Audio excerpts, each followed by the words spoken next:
ഇന്ത്യക്ക് മേൽ അധിക തീരുവ ചുമത്തുന്ന അമേരിക്കയ്ക്കെതിരെ തിരിച്ചടിക്കണം. സ്വന്തം പ്രസിഡന്റ് ഖാർഗെയെ തള്ളി രൂക്ഷമായി പ്രതികരിച്ച് ശശി തരൂർ. ഇന്ത്യ നിലവിൽ അമേരിക്കയ്ക്ക് ചുമത്തുന്നത് 17% താരിഫ് മാത്രമാണ്.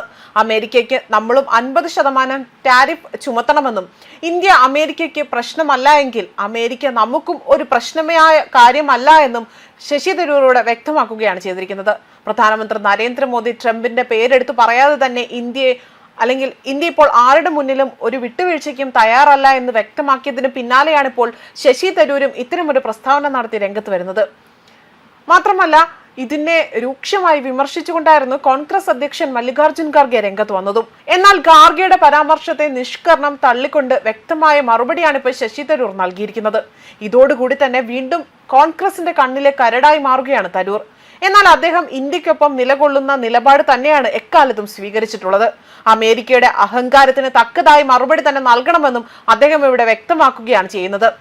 US ഉൽപ്പന്നങ്ങൾക്ക് ശരാശരി ഇന്ത്യൻ തീരുവ 17% എന്ന് ഞാൻ കരുതുന്നുണ്ട്. അതിനാൽ അവർ പ്രതികാരമായി തന്നെ 50% ചുമത്തുകയാണ് എങ്കിൽ നമ്മൾ എന്തിനാണ് 17 നിർത്തേണ്ടതെന്നാണ് ശശി തരൂർ ചോദിക്കുന്നത്. നമ്മൾ അത് 50% ഉയർത്തണം. ലോക്സഭാ MP ഇത്തരത്തിൽ കാര്യങ്ങൾ മാധ്യമപ്രവർത്തകരോട് വിവരിക്കുകയാണ് ചെയ്തിരിക്കുന്നത്. നമ്മൾ അവരോട് ചോദിക്കണം, അവർ നമ്മുടെ ബന്ധത്തെ വിലമതിക്കുന്നില്ലേ എന്ന്.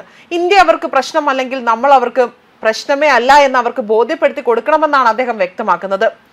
അതോടൊപ്പം തന്നെ ഡൊണാൾഡ് ട്രംപ് 50% ടാരിഫുകൾക്ക് ശേഷമുള്ള പ്രധാനമന്ത്രി നരേന്ദ്രമോദിയുടെ ഉറച്ച നിലപാട് 50% US ടാരിഫുകളുടെ സാധ്യതയുള്ള പ്രത്യാഘാതങ്ങളെ കുറിച്ച് അദ്ദേഹം സംസാരിക്കുകയും ചെയ്തു.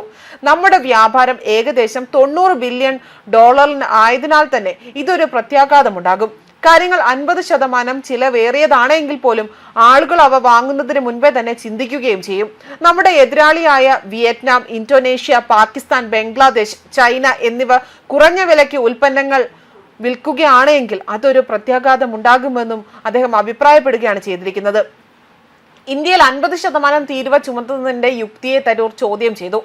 വാഷിംഗ്ടണിൽ നിന്ന് എന്തോ മറഞ്ഞിരിക്കുന്ന ഒരു സന്ദേശമുണ്ട് എന്ന് അദ്ദേഹം വ്യക്തമാക്കുകയാണ് ചെയ്യുന്നത്. റഷ്യയിൽ നിന്ന് എണ്ണയും പെട്രോളിയം ഉൽപ്പന്നങ്ങളും വാങ്ങുന്നു എന്ന വ്യാജേന തന്നെ 25% അധിക ടാരിഫ് ചേർക്കുന്നു എന്നതും. എന്നിരുന്നാൽ പോലും ചൈന ഏകദേശം ഇരട്ടി വാങ്ങുകയും ചെയ്യും.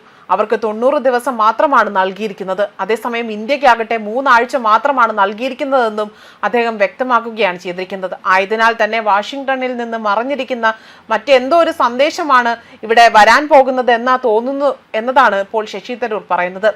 സ്ഥിതിഗതികൾ ശ്രദ്ധാപൂർവം മനസ്സിലാക്കിയ ശേഷം സർക്കാർ പ്രതികരിക്കണമെന്നും കഴിഞ്ഞയാഴ്ച പ്രഖ്യാപിച്ച 25% ടാരിഫിന് പുറമെ തന്നെ റഷ്യയിൽ നിന്ന് എണ്ണ വാങ്ങുന്നതിന് US പ്രസിഡന്റ് ഡൊണാൾഡ് ട്രംപ് ആകട്ടെ കഴിഞ്ഞ ദിവസം ഇന്ത്യക്ക് മേൽ 25% കൂടി ടാരിഫ് ചുമത്തുകയാണ് ചെയ്തിരിക്കുന്നത്. ഇതിന് പിന്നാലെയായിരുന്നു അദ്ദേഹം ഇത്തരമൊരു പരാമർശവുമായി രംഗത്ത് വരുന്നത്. ഇതോടെ ഇന്ത്യയുടെ ആകെ തീരുവ ശതമാനം 50% ഉയർന്നു. ലോകത്തിലെ ഏതൊരു രാജ്യത്തിനുമേൽ US ചുമത്തിയ ഏറ്റവും ഉയർന്ന തീരുവയാണിതെന്നും ഇത് ശരിയായ നടപടി ആകില്ല എന്ന് തന്നെയാണ് അദ്ദേഹം പറയുന്നത്. ഇന്ത്യക്ക് മേലുള്ള ഡബിൾ തീരുവകൾ ചൈനയ്ക്കുള്ള ഒരു മുന്നറിയിപ്പാണ് എന്നാണ് ഡൊണാൾഡ് ട്രംപ് പറയുന്നത്. എന്നാൽ ചൈനയുടെ ഇതേ അവസ്ഥ നേരിടേണ്ടി വന്നേക്കാമെന്നും 21 ദിവസത്തിന് ശേഷം തന്നെ അല്ലെങ്കിൽ ഓഗസ്റ്റ് 27-ന് 25% അധിക തീരുവ പ്രാബല്യത്തിൽ വരികയും ട്രംപിന്റെ അധിക ടാരിഫുകൾക്ക് മറുപടിയായി തന്നെ മറ്റ് നിരവധി രാജ്യങ്ങൾ സ്വന്തം ദേശീയ താല്പര്യങ്ങൾ മുൻനിർത്തിക്കൊണ്ട് സ്വീകരിക്കുന്ന നിലപാടുകൾക്ക് ഇന്ത്യക്ക് മേൽ അധിക ടാരിഫ് ചുമത്താൻ US തീരുമാനിച്ചത് അങ്ങേയറ്റം ദൗർഭാഗ്യകരമാണ് എന്നതാണ് ഇപ്പോൾ വിദേശകാര്യ മന്ത്രാലയം അടക്കം അവരുടെ പ്രസ്താവനയിൽ തന്നെ വിശദീകരിക്കുന്ന കാര്യങ്ങൾ. ഇന്ത്യയിലെ 1.4 ബില്യൺ രാജ്യങ്ങളുടെ ഊർജ്ജ സുരക്ഷ ഉറപ്പാക്കുക എന്ന മൊത്തത്തിലുള്ള ലക്ഷ്യത്തോടെയാണ് തങ്ങളുടെ ഇറക്കുമതികൾ അവർ ഇറക്കുമതി ചെയ്യുന്നതെന്നും അല്ലെങ്കിൽ വിപണി ഘടനകളെ അടിസ്ഥാനമാക്കി അതിൽ ഉൾപ്പെടുത്തിക്കൊണ്ട് പ്രവർത്തിക്കുന്നത് എന്നതാണ് ഇപ്പോൾ വിദേശകാര്യ മന്ത്രാലയം വ്യക്തമാക്കിയ നിലപാടിൽ ഇതിനോടകം തന്നെ അവർ വ്യക്തമാക്കിയ കാര്യങ്ങൾ. ന്യൂസ് ഡെസ്ക് കർമ്മ ന്യൂസ്.